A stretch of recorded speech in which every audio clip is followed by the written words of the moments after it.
Hi everyone, welcome to my channel. In today's video, I'm super excited to share with all of you my first impressions of the Pat McGrath IntensifEYES Artistry wand. This is a wand that's supposed to make all of your flaky eyeshadows adhere to your lids better and look as shiny and beautiful as they possibly can. This product is essentially mixing liquid that's been turned into a balm and then put into a pen format. And so in today's video, I wanted to compare these two by doing one eye with the mixing liquid and one eye with the wand. So if you're interested in learning more about these products and how I got today's look, then just stick around. And before we get started, in case you're new to my channel, welcome to Eritrean Beauty. I am a makeup enthusiast and collector, and I enjoy reviewing high-end and luxury makeup products. So if you like this video, I hope you'll consider subscribing to my channel. So first off, this is the iridescent packaging that it comes in. And here's how the wand itself looks. So a pretty simple black plastic packaging with gold lettering. When you take off the top, you can see that the product comes in this triangular balm form. And there's a button at the back that you click in order to advance the product. There's not a way to push the product back down after you have advanced it, so only advance it as much as you need. And here is the other contender, the Mehron Mixing Liquid. This is just a clear liquid in a plastic bottle. When you unscrew the top off, you just have all of the liquid like this, so you do need to pour this onto a palette or a plate in order to use it.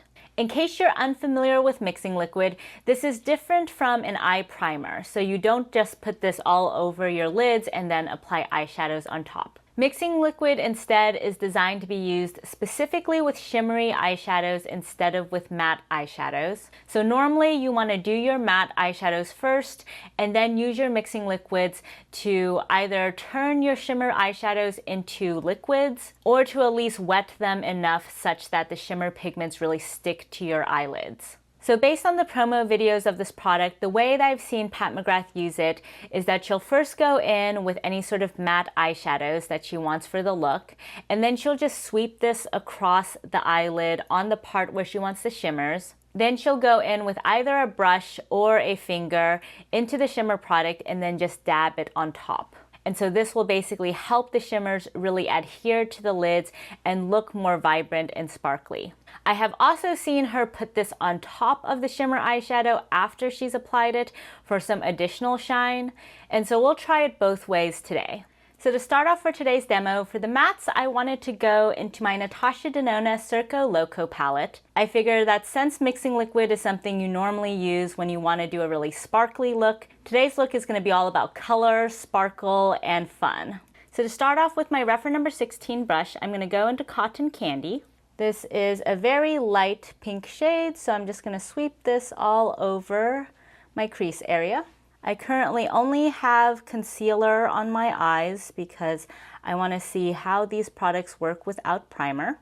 Next, with that same brush, I'm going into Firework since I want to match the orange that I have on today. And just as a quick side note about this palette, it is a very colorful, very vibrant eyeshadow palette, and so I find it tends to look really bad on camera. I don't know if you guys can tell, but whenever I put this on camera, all of the white balance kind of gets a little bit off and makes the palette itself look really garish. If you get a chance to ever see this palette in person, I do think it looks a lot prettier in person than the way it comes across on camera. I did just want to briefly mention that because I actually really like this palette, but every time I film with it and I look at the footage later on, I'm just like, wow, that looks like a really ugly palette. So it's much prettier in person. And these shadows, despite being highly pigmented and vibrant, are really easy to work with and blend out on the lids. And now with my Reference number 14, I'm going to go into Magic and just use a little bit of this on the outer third to provide a little bit of depth. I'm going to go in with a very shifty but predominantly blue-green multi-chrome after this. And so I just want to set it up with some colors that will go well with that shift, hopefully. I have not done this look before, so it might not end up being the prettiest look, but that's okay. Really today we're just here to see how well the flaky shades stay on my lids. For the lower lash line, I'm going to replicate what I did on the lid and first go into Firework on a Rephr number 13 brush and just sweep this all over the lower lash line area. And then with the Wayne Goss number 5, I'm going to take a tiny bit of Magic and just run this along the outer portion of the lower lash line, just for some extra definition. So with the mattes out of the way, let's get to the fun part of today's look. So I have here my Terra Moons eyeshadow collection. If you're interested in swatches of all these shadows, then definitely check out the videos that I'll include in the description box, linking to some previous videos that I filmed with these. But for today's look, I wanted to try out this really flaky shade here, the Cosmos. So this is basically the flakiest shade in my Terra Moons collection. And so I think this will be a great candidate for using with mixing liquid. Here is a swatch of the shade. This is an extreme multi-chrome with large sized mica particles, so extremely flaky and sparkly. So I have here the wand, and I'm just gonna put this all over my lid area, avoiding the mattes. Usually mixing liquid feels very wet and cooling on the lids. This feels a little bit more like putting chapstick on your lids. All right, so you can probably see where I put it down just because it does erase the mattes underneath. So now just taking more of that shadow on my finger, I'm gonna dab it onto the mixing liquid. Ooh, wow, look at that shade. So pretty. Oh my gosh, okay. It is sticking well. I got just a tiny bit of fallout, but far less than I would probably normally get with this sort of shadow. Wow, look at that shade. So pretty. I feel like I'm just wanting to put this everywhere. But let me just try to keep it on the areas where I dab down that mixing liquid. Wow. All right, that was really easy and really nice upon initial application. I do have a tiny bit of fallout on my cheek and on my eyelashes, but really not that much considering how flaky this shade is. So for my other eye, let's try out normal mixing liquid. So there's a wide variety of different ways that you can apply it. The way mixing liquid was originally designed to be used, you would use these with your loose powder eyeshadow pigments. And so essentially you would mix this with the pigments on a palette or a plate and then use a brush to apply them to the lids. I do not have loose eyeshadow pigments, so I personally use mixing liquid with more flaky pressed eyeshadows. That does create some complications though, because you don't really want to get mixing liquid into your eyeshadow pans, at least if you can avoid it. If you watched my Mothership Sublime video, I did actually do that. So basically I dipped my brush into mixing liquid, swirled it into one of my Pat McGrath shadows, and then applied it to the lids. And that actually works really well, has a really nice finish to it, absolutely no fallout. It basically liquefies the shadow, and in that video I was using a gold shadow, so it just looked like molten gold on the lids. But I wouldn't necessarily recommend that technique, given that it might damage your eyeshadows over time to have the mixing liquid in the pan. So since then, I've experimented with a variety of other techniques. And in today's video, I'll show you 2 that I have found work well for me. I would also love to hear though in the comments below how you guys enjoy using mixing liquid, because I do think this is something where there's a wide variety of different ways that can work. So first off, I start out with a small plate. I don't really have a special palette for this, so here we are with just a little plate. And I just pour the smallest amount of mixing liquid because you really don't need very much at all. Then with a finger, I'll load up on the pigment that I want to use and basically put it into the mixing liquid, kind of at an angle because I don't want it to just all dissolve off my finger, but I do want to just get a tiny bit of mixing liquid. So essentially I have the molten pigment on my finger. So as you can see, only a little bit of it came off into the plate. And then next I just apply it to the lid with my finger like this. And so as you can see, it's really nicely molten, adheres very easily. This version does feel a lot more wet than that version, which makes sense because this is using pure liquid mixing medium instead of a balm form. And then if I want some more shine, I'll just lightly dip in with a little bit more pigment as well. So overall, I think the effect of the two is quite similar. This side maybe looks just ever so slightly more molten, whereas this side looks a little bit more dry. And so you can see some of the individual glitter particles more on this side than this side. Aesthetically, I think it's really just a matter of what you personally want to go for. If you want more of a molten pigment look, then I think using the wet mixing liquid is good. If you want that kind of textured shine, then this balm is doing a better job of providing that. Overall, though, both of these are really pretty. I will say this method with the liquid does not yield any fallout because, of course, you're applying the pigment purely wet on your lids, so there's really no chunks to really fall out.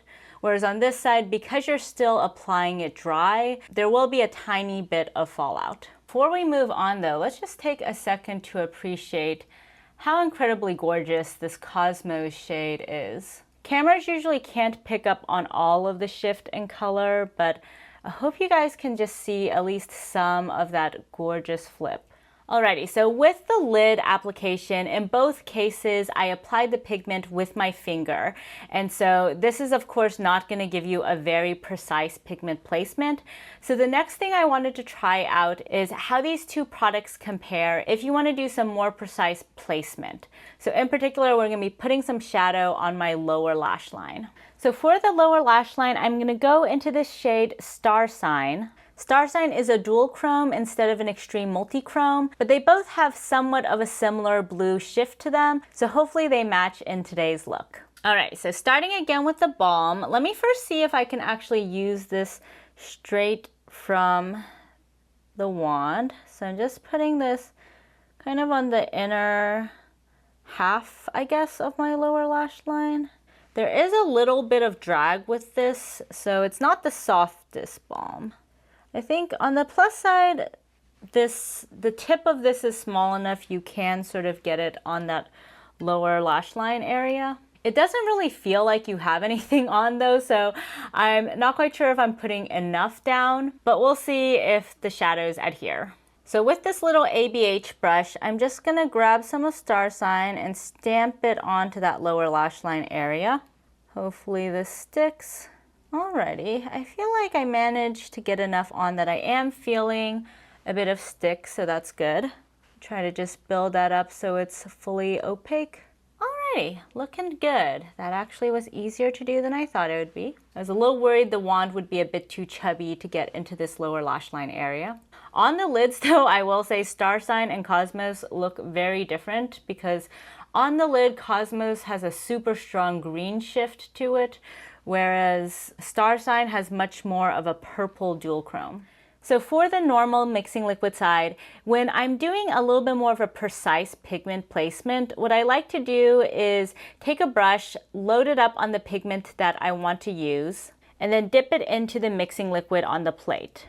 So essentially, I'm basically turning my pressed pigment into a loose shadow by putting it on the brush and then just dabbing it in some mixing liquid. And then now I just use that same brush to sweep it across. Ooh, wow, okay. I think you guys could see the difference there. This is very liquid. Honestly, I could use this as liquid liner. It's so liquidous. Wow, okay, well that goes on really easily. Very nice. And then on both sides, on the edges, I'm going in with my Wayne Goss number 5 just to zhuzh out the boundary to make sure it blends in. So just to zoom you guys in fully, here we have the two sides. So again, this side is the Artistry wand from Pat McGrath, and then this side is using normal Mehron Mixing Liquid. So I'm going to go off camera now to finish off this look, and then I'll be back with my overall thoughts and comparisons between these two products. So here we have the final look. What do you guys think? In case you're curious what else I have on my face today, for my base, I have my Makeup Forever Ultra HD Foundation in the shade 255. I set my face with the By Terry Hydra Powder. For bronzer, I went in with Goa from Chantecaille.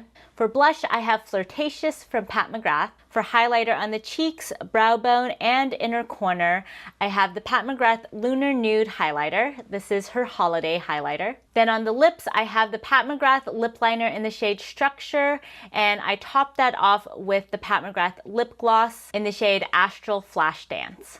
And earlier in today's video, I had my Lisa Eldridge Gloss Embrace in the shade Affair. So in terms of my overall thoughts about these products, let me first just run through the pros and cons of each. So first off, in terms of cost, Mixing Liquid definitely wins out. This bottle of Mixing Liquid, which has 4.5 fluid ounces, was only $10. Whereas this wand, which in total is only 0.07 ounces for the entire product, was around $30. In terms of the finish and effect that they provided, I think both of them did a beautiful job of really enhancing the shadow, allowing it to really stick to the lid, and really showing off the full shine and shift. The main difference in terms of the effect is that the Mixing Liquid side definitely provides more of a liquid finish overall. So the eyeshadows look a little bit more like liquid eyeshadow. So you see a little bit less texture in comparison to this side. As I mentioned earlier, it's really a matter of personal preference in terms of whether you think that's a good thing or a bad thing. Note that you can adjust the finish a little bit. I did find with this side, after I put the initial layer on, because the eyeshadow was a little bit wet, I could go back into the pan and add some more shadow on the lid dry. And so that would just add a little bit more texture to the finish. For this side, what I want to try now is actually seeing if layering some of this on top of the shadow does anything. So I saw Pat McGrath do this in her videos, so let me just try it where she has the shadow on and just sweeps this on top of it.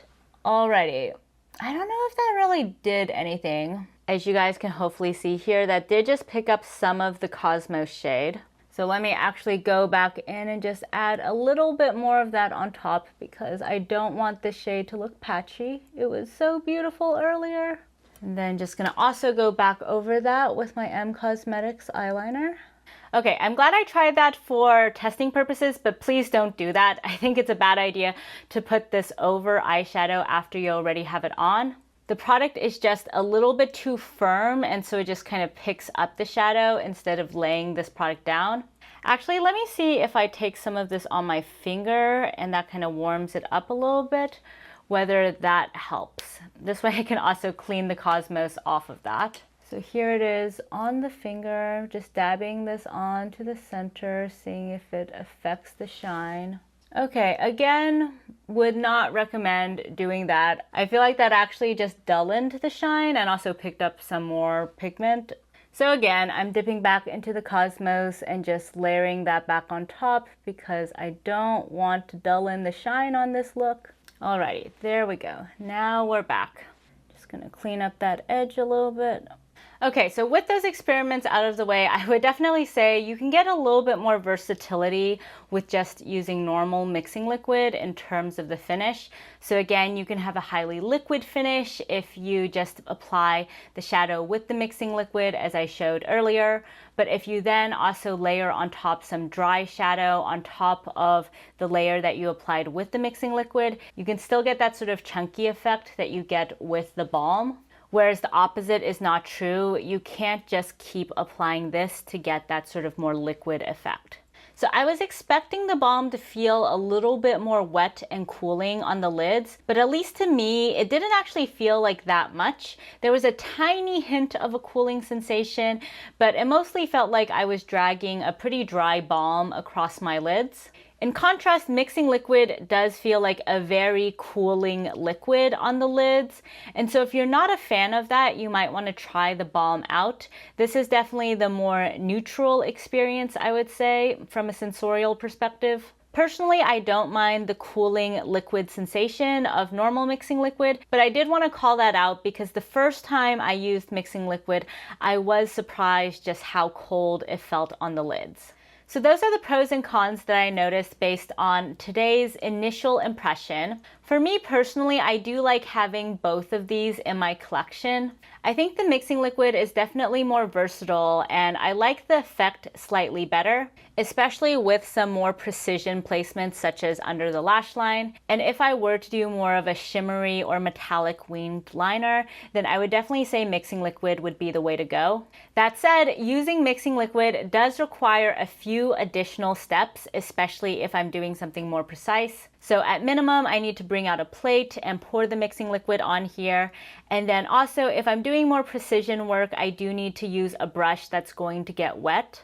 And the nature of mixing liquid is that it does make your brushes kind of stiff and crunchy once the brush has dried down. So you do need to wash the brush before you're able to use it again. If I'm doing a more elaborate look, I honestly don't think bringing these two things out is that much more effort. But on an everyday basis, or if I'm traveling, this is just way too much.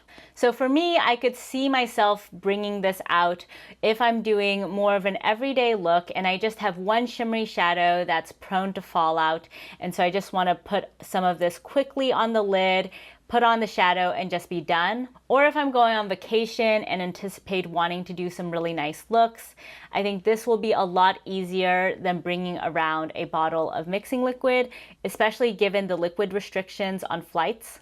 So I'll have to keep trying out this product to give you guys my overall verdict on it. Definitely subscribe down below if you're interested in those updates. I usually provide those sorts of updates in my monthly roundup. But at least based on this first impression, I would say this is mainly for convenience rather than performance. The performance is a tiny bit less good, in my personal opinion, than the mixing liquid, but it is a lot more convenient. So that's it for today's video. I hope you guys enjoyed this comparison between Mehron Mixing Liquid and the Pat McGrath IntensifEYES Artistry wand. If you guys have tried out this wand, I would love to hear down below what your thoughts have been.